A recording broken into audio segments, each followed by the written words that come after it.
کیا ضرورت تھی؟ حق بیان کر رہا ہوں سرکار، حق بیان کر رہا ہوں، ممبر آل محمد پہ لفظوں کا دامن ہو کے کہہ رہا ہوں۔ آج بندے کہتے علی تھا تو علی کو کیا ضرورت تھی؟ کہاں گئے تھے علی؟ بیوی کو کیوں بھیج دیا؟ وہ مستور ہو کے دربار میں کھڑی رہی، علی امام ہو کے گھر کیوں بیٹھا رہا؟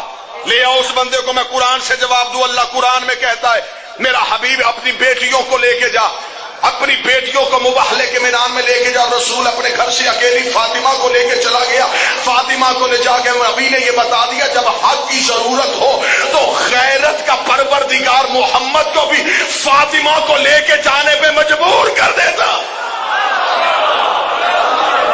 حق کی ضرورت تھی تو نبی مباہلے میں بطول کیا، جاگیر کے لیے نہیں گئی تھی، جنگ لڑنے گئی تھی نبی کی بیٹی، خطبے کی دھار کے ساتھ دشمن کے گلے کاٹ کے آئی ہے۔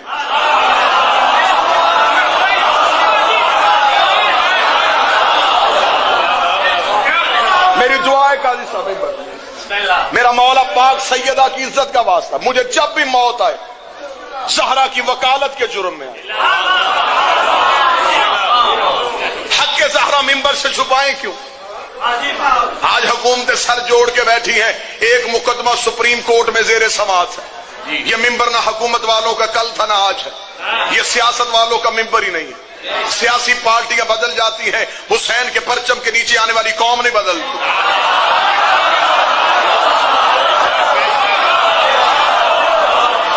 جو ہاتھ ایک دفعہ عباس کے علم کو عزت اور احترام کے ساتھ مس کر دے، وہ ہاتھ کبھی کسی غیر کے سامنے نہیں جاتا۔ یہ ممبر، یہ اتنی قوم، ہم نے کبھی بھی سیاست کی بات نہیں، لیکن سپریم کورٹ میں فیصلہ زیر سماعت ہے۔ پاناما لیکس، میں پورے ملک میں تنبیہ کر رہا ہوں، پاناما لیک سے گھبرانے والوں یاد رکھنا ایک امام زمانہ لیکس بھی آنے والی ہے۔ جوان ہاتھ اٹھا سکتا ہے وہ بولے، جو حالات کی وجہ سے پریشان ہے اس کا اپنا مقدر ہے، جو حالات سے ڈرا ہوا وہ گھر جائے اور چھوڑ دے علی کو۔ علی کو ضرورت ہی نہیں ہے کسی ڈرے ہوئے مریض کی، جس کے سینے میں علی رہتا ہے، جس کے ذہن دماغ میں علی رہتا ہے۔ ایک پاناما لیک سے گھبرانے والا ایک امام زمانہ لیکس بھی آئے گی۔ مجھے اس بات میں بحث ہی نہیں کرنی کہ کہاں سے پیسہ آیا تھا، کس کے پاس رکھا تھا، کہاں سے کس رستے سے کہاں چلا گیا، لیکن آج حکومتیں سر جوڑ کے بیٹھی ہے۔ آج ہر کوئی کہہ رہا ہے کہ ہمیں فیصلے کا انتظار ہے، ہمیں پتہ تو چلے یہ پیسہ کہاں سے آیا تھا اور کہاں چلا گیا، کس رستے سے چلا گیا۔ اس کا مطلب ہے جو پہلے غریب ہو اور بعد میں پیسہ آ جائے، پہلے غریب ہو اور بعد میں پیسہ آ جائے تو دنیا پوچھنے میں مجبور ہو جاتی ہے کہ یہ پیسہ کہاں سے آیا ہے، یہ جاگیر کہاں سے آئی ہے، یہ گھر کہاں سے آیا ہے، یہ کوٹھیاں کہاں سے آئی ہے۔ آج حکومتیں سر جوڑ کے بیٹھی ہے، آنے دو زہرا کے بیٹے کو، عدل کی کرسی میں بیٹھ کے زمانے کے بے ضمیروں سے پوچھے گا اب بتاؤ فتق کہاں سے آیا تھا، کس نے کھایا؟ جب بول سکتا مل کے بولے لبیک یا حسین،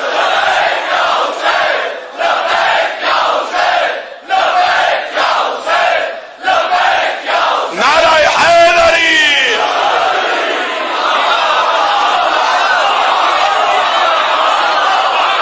آئے گا جب زہرا کا بیٹا۔ سوار ساجد صاحب ہر بے ضمیر سے پوچھے، آج کی سب سے بڑی تسبیح دشمن زہرا پہ لعنت۔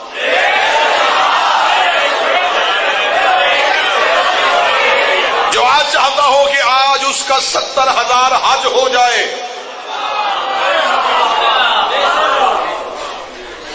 چوتھے امام بازار سے گزر رہے تھے اور ایک آل محمد کے دشمنوں پہ لعنت کرا، اس نے اونچی آواز میں سلام کیا، امام نے دل کے اندر جواب دے کے گزرا۔ تسبیح وہیں پر روکی، امام کے قدموں پہ جا کے ہاتھ رکھ کے کہنے لگا کوئی ناراضگی، بادشاہ کوئی غلطی کوئی خطا، میں نے سلام کیا جواب کیوں نہیں دیا؟ میرے بادشاہ نے فرمایا تو عبادت اتنی بڑی کر رہا تھا، میں تیری عبادت میں مخل نہیں ہونا چاہتا تھا۔ اس نے کہا مولا اس عبادت کی قیمت بتا سکتا ہے، اس عبادت کی قیمت کیا ہے؟ امام زین العابدین نے کہا اگر میں تجھے حقیقت میں اس عبادت کی قیمت بتاؤں، اگر تو ایک تسبیح دے میں تجھے اپنی پوری زندگی کی عبادت دینے کو۔ تجھے کیا خبر کہ دشمن زہرا پہ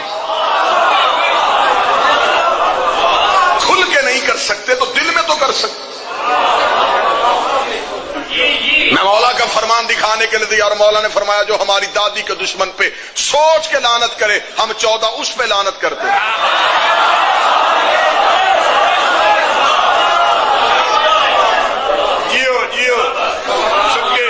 دربار میں گئی تھی تو کائنات کی ہر مزدور کا حق منوانے کے لیے گئی تھی۔ آج کسی بھی کی بیٹی کو بھی حق نہ ملتا اگر محمد کی بیٹی دربار میں نہ جاتی۔ دربار میں جب گئی ہے تو دربار میں جا کے بی بی نے مقدمہ لڑا ہے، جنگ لڑ کے آئی ہے رسول کی بیٹی، فتح کر کے آئی ہے نبی کی بیٹی، چہروں سے نقاب اتار کے آئی ہے، حقیقت حکومت عیاں کر کے آئی ہے۔ دربار میں آ کے بی بی کھڑی ہوئی، پردہ لگ گیا، تخت کی طرف سے آواز آئی، کیا لینے کے لیے آئی ہے بنت پیغمبر؟ مصائب نہیں، فضائل سنیے گا بی بی کیا لینے کے لیے آئی ہے بنت پیغمبر؟ اتنا کہنا تھا، میری شہزادی کی آواز آئی، میری جاگیر فدق سے میرے عمل اٹھا کے حکومت نے اپنے سپاہی کیوں بھیجے؟ حاکم نے تخت سے کہا کہ اس لیے ہم نے بھیجے، ہمارے پاس نبی کی ایک حدیث ہے، نبی نے فرمایا کہ ہم جو گروہ انبیاء ہوتے ہیں ہم نہ وارث بنتے ہیں نہ بناتے ہیں، اس حدیث کا سہارا لے کے ہم نے اس جاگیر پہ قبضہ کر لیا، کیونکہ نبی کہہ کے گئے تھے کہ ہمارا وارث کوئی نہیں ہوتا، لہذا ہمارے پاس حدیث تھی، ہم نے تیری جاگیر پہ قبضہ کر لیا۔ جو جوان بیٹھو بی بی کا مقدمہ سننے کے لیے آئے ہو۔ میری شہزادی پردے کے پیچھے بولی، کیا کہنے؟ پہلا بار کیا میری شہزادی نے حکومت کے چہرے پہ۔ میری بیوی کہتی تو مجھے حدیث سنا رہا ہے کہ میرا بابا کہہ کے گیا تھا کہ ہم وارث نہیں بتاتے، یہی رک، مجھے بتا کیا تجھے میرے بابے نے وارث بنایا ہے؟ جو بندہ بول سکتا ہے بیوی کے مقدمے پہ، جو ہاتھ اٹھائیے سیدہ کے مقدمے میں بطور گواہی درج ہونا چاہتا۔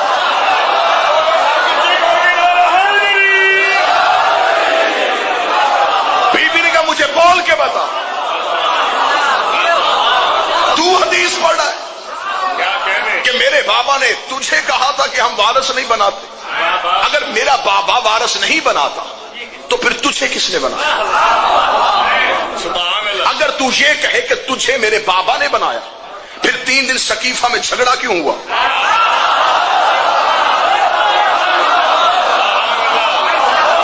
میں بالکل ویسے بی بی کا مقدمہ بیان کرنے لگا ہوں جیسے کوئی حلالی وکیل اپنے کیس میں بحث کرتا۔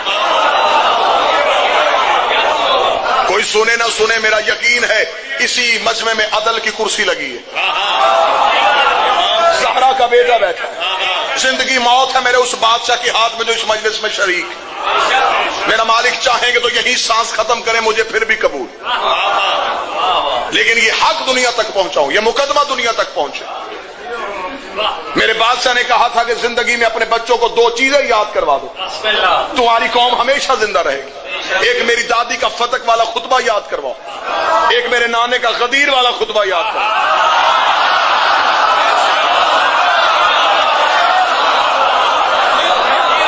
نہ اپنے بچوں کو غدیر بھولنے دینا، نہ فتق بھولنے دینا۔ اور جتنے لوگ شیعہ ہوئے ہیں، جتنے بھی آپ پوری ہسٹری اٹھا کے تجزیہ کر کے دیکھ لیں، جتنے بھی نئے شیعہ ہوئے لوگ ہیں وہ علی کی خیبر پڑھ کے شیعہ نہیں ہوئے،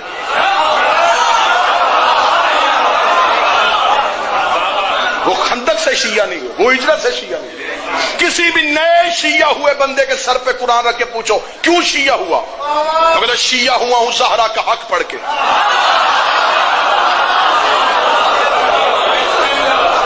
پھر مجھے جملہ کہنے کی اجازت دینا، 12 اماموں کی امامت کی محنت ایک طرف، 4 گھنٹے جو جنگ لڑ کے آئی ہے نبی کی بیٹی، صفین، جمل، نہروان، یہاں علی نے تلوار نکالی تھی لیکن دشمن اسلام کے لبادے میں تھا، یہاں تلوار بھی نہیں نکلی، صرف زبان کے ساتھ جنگ کی ہے محمد کی بیٹی۔ میں کہا تو بتا تجھے میرے بابا نے وارث بنایا تھا، میں تجھ سے اپنی جاگیر واپس لینے کے لیے آئی۔ اس نے کہا ٹھیک ہے جاگیر دینے کے لیے تیار ہے، کوئی ثبوت؟ بیوی نے تحریر رسول پیش کی، مقدمہ سننے کے لیے تیار ہے، رسول کی تحریر پیش کی گئی، تحریر کو پڑھا گیا، بغور مطالعہ کیا گیا، وہ خیبر کے یہودیوں کے ہاتھ کی لکھی ہوئی تحریر تھی کہ یہ ایک باغ نہیں تھا، 40 لاکھ دینار سالانہ آمدنی آتی تھی رسول کو یہاں سے۔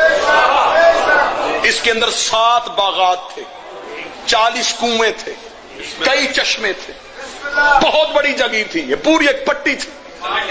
یہ خیبر کے یہودیوں نے نبی کو لکھ کے دی تھی۔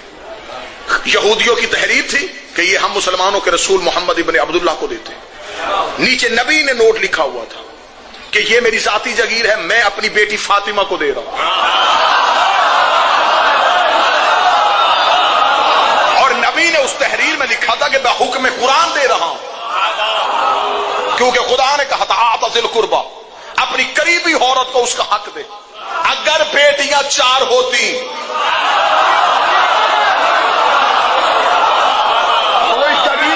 ہوتی۔ آج بندے کہتے نہیں جی وہ اصل میں بی بی کا حق نہیں بنتا تھا۔ انٹرنیٹ پہ ڈاکٹر طاہر القادری کا بہت لمبا ایک لیکچر پڑا ہوا، نہیں یہ حق نہیں تھا بی بی کا۔ اگر حق نہیں تھا تو خیبر فتح ہوا ہے 7 ہجری میں، رسول دنیا سے ظاہری طور پہ گئے 11 ہجری میں، 4 سال یہ جگیر نبی کے پاس رہی۔ اگر اس میں امت کا حق تھا نبی نے دیا کیوں نہیں؟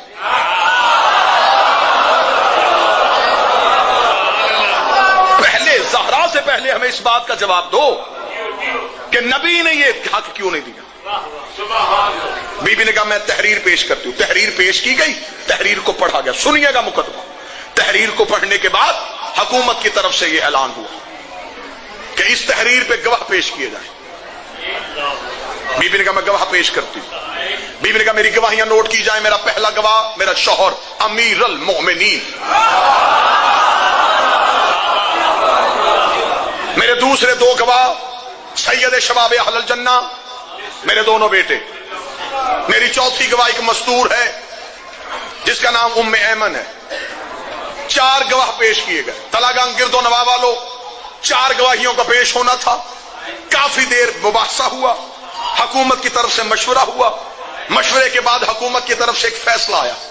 اس فیصلے میں یہ لکھا تھا کہ نبی کی بیٹی ہم جگیر واپس کرنے کے لیے تیار تھے، تحریر آپ کی ٹھیک تھی لیکن گواہیاں مکمل نہیں تھی۔ مقدمہ سنیے گا، مجھے مجبور نہ کیجئے گا، میں فضائل پڑھنے رہا ہوں، جذبات پہ قابو رکھیے گا۔ تیری گواہیاں نصاب شہادت مکمل نہیں۔ بی بی نے کہا نصاب شہادت کیوں نہیں مکمل؟ انہوں نے کہا نصاب شہادت اس لیے نہیں مکمل کہ آپ نے پہلی گواہی دی ہے اپنے شوہر کی، تو علی شوہر ہونے کی وجہ سے اس جگیر میں حصے دار ہے، جو مالک ہو وہ گواہی نہیں دے سکتا، گواہی باہر سے آنی چاہیے تھی۔ دوسرے 2 گواہ پیش کیے اپنے بیٹے، آپ کے بیٹوں کا بھی اس جگیر میں حق ہے لہذا وہ بھی مالک ہو۔ چوتھی گواہی ہم قبول کرنے کے لیے تیار تھے لیکن کیونکہ تیرے بابا کی شریعت ہے کہ اگر عورت مرد کے مقابلے میں گواہی دے گی تو 2 عورتوں کی گواہی ایک مرد کے مقابلے میں مانی جائے گی، لہذا عورت ایک تھی، اس کے ساتھ دوسری عورت کوئی نہیں تھی، لہذا نصاب شہادت مکمل نہیں۔ تحریر قبول کر سکتے تھے اگر گواہیاں مکمل ہوتی۔ کیا کہنے نبی کی بیٹی، نبی نے تحریر واپس لے لی، نبی کی بیٹی نے گواہیاں نہیں بدلی۔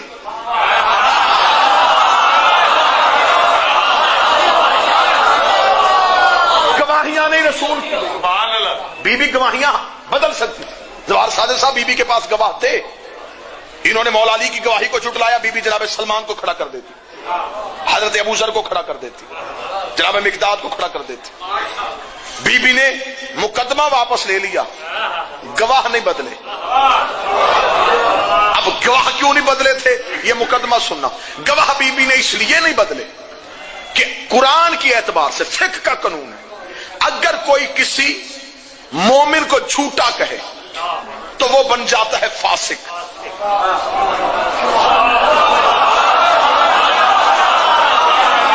بحث کرو ہم سے، بلاؤ ہمیں سپریم کورٹ میں، ہم تمہیں زہرا کا حق منوا کے آئیں۔ جو کسی مومن کو جھوٹا کہے قرآن کہتا وہ بنتا ہے فاسق۔ فاسق نماز پڑھ سکتا ہے، پڑھا نہیں سکتا۔ فاسق چاند کی شہادت نہیں دے سکتا، فاسق نکاح میں بطور گواہ نہیں بیٹھ سکتا، فاسق طلاق کے سیغوں میں بطور گواہ نہیں بیٹھ سکتا، فاسق عادل نہیں رہتا۔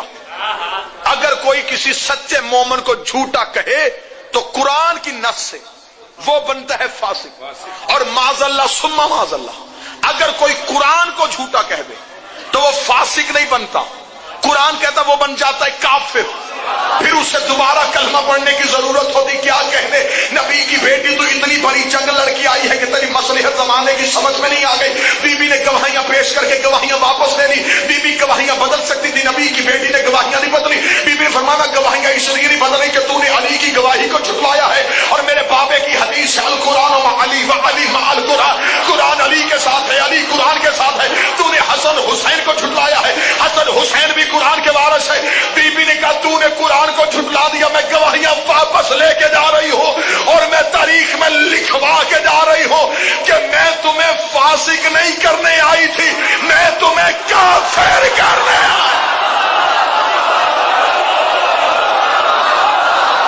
کفر کے جھروکوں میں پھینک گئی۔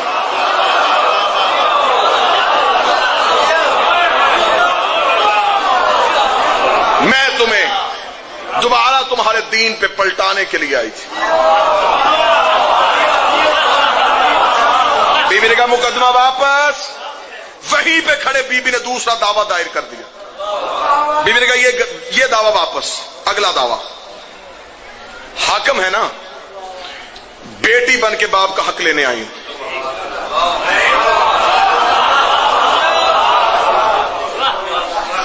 مالکن والا دعویٰ واپس لے لیا، اب ایک بیٹی ہے، اس کے بابے کیا ایک جگیر کا ٹکڑا ہے، بطور حاکم کیا فیصلہ کرے گا کہ وہ بیٹی کو ملنی چاہیے یا نہیں؟ اس نے کہا بیٹی کو تو ملنی چاہیے کیونکہ مجبوری تھی، اگر کہتے کہ بیٹی کا حق نہیں ہوتا تو پھر کئی اپنے حق بھی رکھوانے پڑتے۔